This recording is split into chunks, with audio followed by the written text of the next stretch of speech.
O Senhor esteja convosco.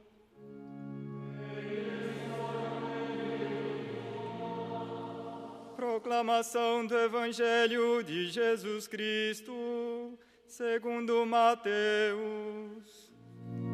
Glória a vós, Senhor.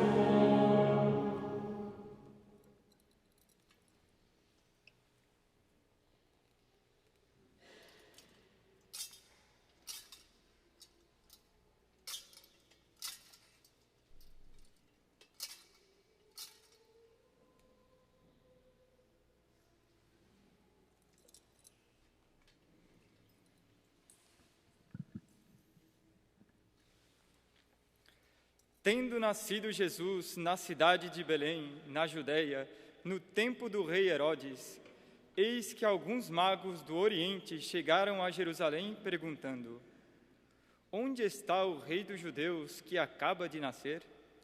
Nós vimos a sua estrela no Oriente e viemos adorá-lo. Ao saber disso, o rei Herodes ficou perturbado, assim como toda a cidade de Jerusalém. Reunindo todos os sumos sacerdotes e os mestres da lei, perguntava-lhes onde o Messias deveria nascer. Eles responderam: em Belém, na Judéia, pois assim foi escrito pelo profeta: E tu, Belém, terra de Judá, de modo algum és a menor entre as principais cidades de Judá, porque de ti sairá um chefe que vai ser o pastor de Israel, o meu povo. Então Herodes chamou em segredo os magos e procurou saber deles cuidadosamente quando a estrela tinha aparecido. Depois os enviou a Belém, dizendo: Ide e procurai obter informações exatas sobre o menino, e quando o encontrardes, avisai-me, para que também eu vá adorá-lo. Depois que ouviram o rei, eles partiram. E a estrela que tinham visto no Oriente ia adiante deles, até parar sobre o lugar onde estava o menino. Ao verem de novo a estrela, os magos sentiram uma alegria muito grande. Quando entraram na casa, viram o menino com Maria, sua mãe. Ajoelharam-se diante dele e o adoraram. Depois abriram seus cofres e lhe ofereceram presentes: ouro, incenso e mirra. Avisados em sonho para não voltarem a Herodes, retornaram para sua terra, seguindo outro caminho. Palavra da salvação.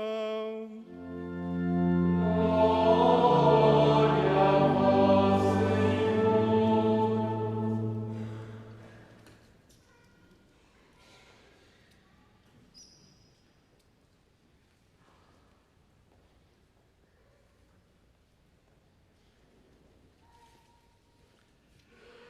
Ave Maria, cheia de graça, o Senhor é convosco. Bendita sois vós entre as mulheres, e bendito é o fruto do vosso ventre, Jesus.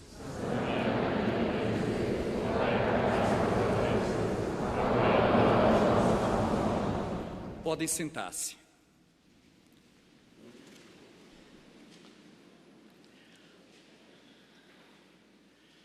Na Santa Liturgia de hoje comemoramos a festa da Epifania do Senhor. A palavra Epifania quer dizer o quê? Grande manifestação.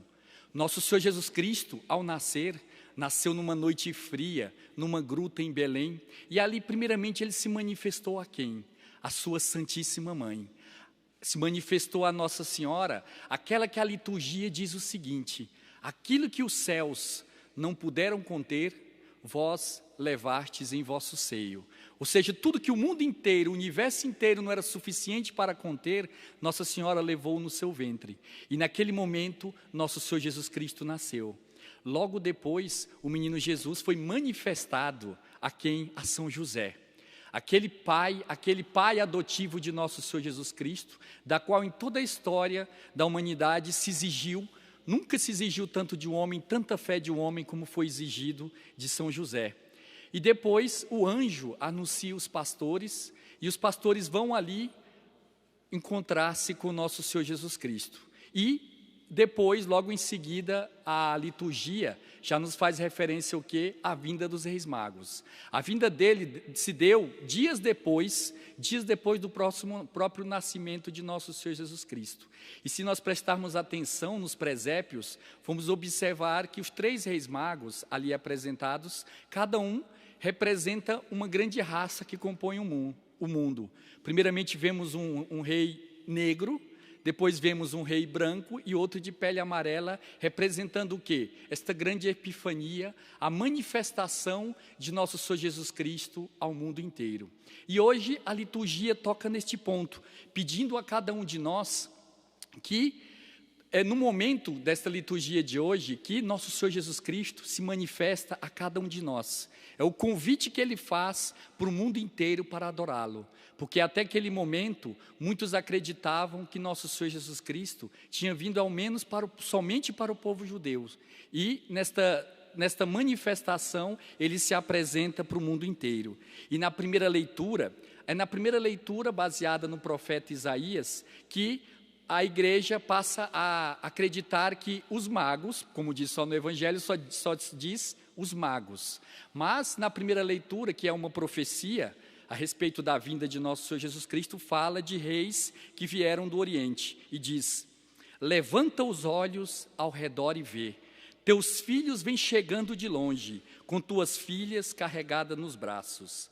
Ao vê-los, ficarás radiante, com o coração vibrando e batendo forte. É este o convite da liturgia que faz a cada um de nós hoje, ou seja, que o nosso coração esteja brilhante, esteja radiante e batendo forte. Pois com eles virão as riquezas de além-mar e mostrarão o poderio de suas nações. Eles virão trazendo ouro e incenso. Nas Sagradas, já no Evangelho, já cita o terceiro presente que eles oferecem, que é mirra.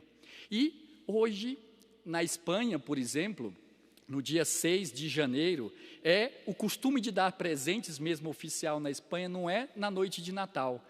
Eles dão o presente propriamente na festa dos Reis Magos, porque é justamente daí que vem a tradição de darem presentes. Quais são os presentes? Presentes de ouro, incenso e mirra. Mas por que um presente de ouro? O ouro é o metal mais precioso que existe. E se a gente tiver que dar um presente para uma pessoa muito importante, sempre desejou dar o presente o quê? De ouro. Por quê? Porque aquele menino que nascia, ele era rei. Então, era dado presente para ele de ouro. Também é dado presentes também de mirra. Mirra o quê? Que é uma espécie de perfume, um bálsamo, que era muitas vezes usado quando era para ungir um corpo de uma pessoa que falecia. Então, mirra é um presente que se dá para um homem. E o terceiro presente que os Reis Magos dão também, qual é? É um presente de incenso. Incenso, desde sempre foi um presente que se dá para quem? Para um Deus. Então, aquele menino que nascia, que estava ali naquela manjedoura, era ao mesmo tempo o quê? Homem. Por quê? Porque nasceu, tem a carne como nós. Ele era também o que? Rei, porque ele era descendente do rei Davi, e ele também era o que? Deus. O menino que nascia era homem, ele era rei e ele era Deus. E esse menino hoje se faz presente aqui. Como vemos aqui no próprio presépio, o menino Jesus aparece ele. Sempre é comum a gente ver o menino Jesus nos presépios com as mãos abertas, e faz-nos lembrar uma posição que depois vamos ver na liturgia, né, já agora do mês de fevereiro, março, que é o período da Semana Santa. Nós vamos ver o menino, nosso Senhor Jesus Cristo, já não mais em forma de menino, mas adulto, morrendo na cruz. Porque justamente naquele momento bendito, em que Nossa Senhora teve os meninos Jesus nos seus braços, naquele primeiro momento, o menino Jesus abriu as mãos para sua mãe e disse o seguinte: mais do que com gesto, do que com palavras, disse o seguinte: vede essas mãozinhas aqui, tão belas, tão ternas, tão pequenas, saiba que um dia a senhora também verá essas mãos pregadas por um prego numa cruz, no alto de uma cruz, para quê? Para salvar todos os homens, salvar aqueles que também são os vossos filhos, como eu sou também vosso filho. E faz-nos lembrar uma aparição de nosso Senhor Jesus Cristo, num país aqui da América Latina, o Equador. O menino Jesus lá uma vez apareceu no Equador, ao lado de um vulcão, que tem bem no centro da cidade, que de vez em quando esse vulcão ele entra em erupção, que se chama o vulcão Petintia. E aí ele é dito o menino Jesus de Petintia. E ele é representado justamente assim. Ele é representado com o menino Jesus já um pouco maior, já praticamente assim com 8 a 10 anos, de braços abertos e já com as chagas.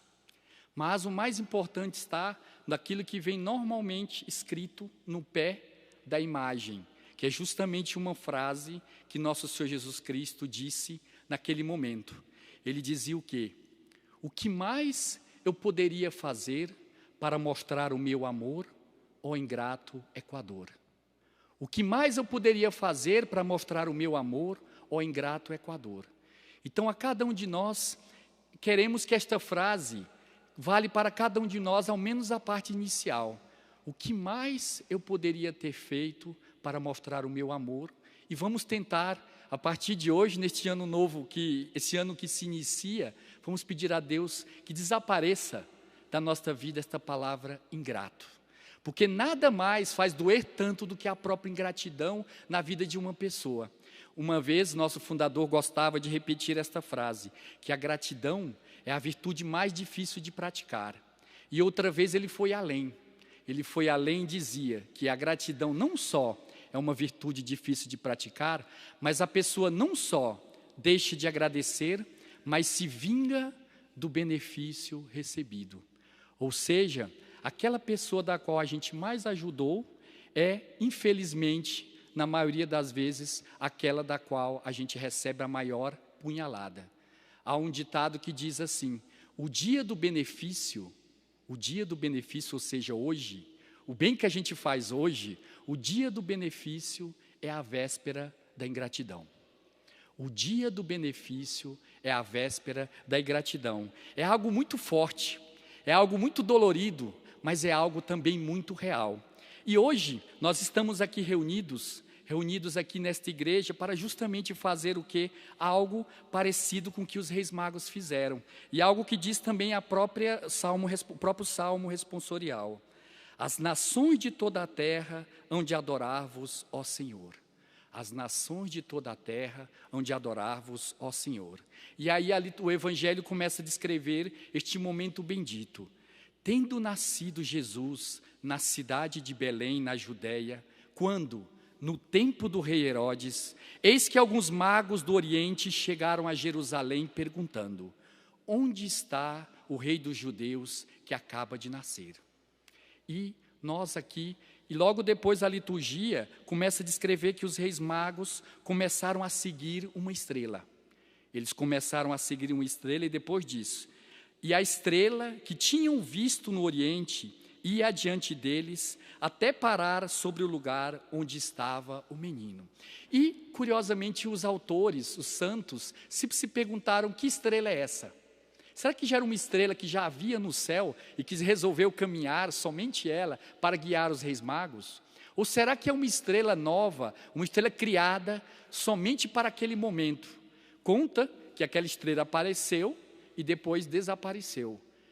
São Tomás de Aquino é da tese de que justamente essa estrela foi criada somente para aquele momento. E aqui entramos num ponto muito belo da liturgia.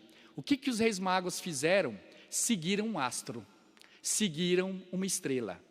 Nós, desde a antiguidade, desde os povos pagãos, todos os povos gostavam de olhar para o céu. Gostaram de olhar para o céu e seguir os astros. E daí que vem a origem da astrologia. Não falo da astronomia, estou falando da astrologia, da qual os astros tinham poder sobre a própria pessoa. E, infelizmente, é uma coisa conhecida até nós, que é a origem também dos horóscopos. Que a pessoa acha que, por exemplo, do dia de que ela nasceu com aquela estrela, até se diz, e aquela estrela passa a guiar a pessoa. Será que é isso mesmo? Será que as estrelas, o sol, a lua, têm esse poder de guiar ou até mesmo de determinar a vida de uma pessoa? O que é que os padres da igreja diziam? Que os povos todos seguiam os astros. E, pela última vez, se os astros disseram alguma vez uma verdade, foi a última vez que eles disseram uma verdade, ou seja, o menino Jesus nasceu. E aí a estrela foi guiando, guiando, guiando até chegar diante do menino Jesus e disse assim: a partir daquele momento, todos os astros se calaram. Nunca mais o astro falou, por quê? Porque apontou, eis o grande astro, eis a grande estrela que vai guiar a humanidade para todo e sempre. E de tal maneira isto é verdade, que por exemplo uma frase que a gente hoje às vezes repete, quando uma pessoa faz alguma coisa errada, quebra uma taça de cristal, quebra o vidro de da própria casa ou da janela, a gente diz o quê? Que aquela pessoa é desastrada.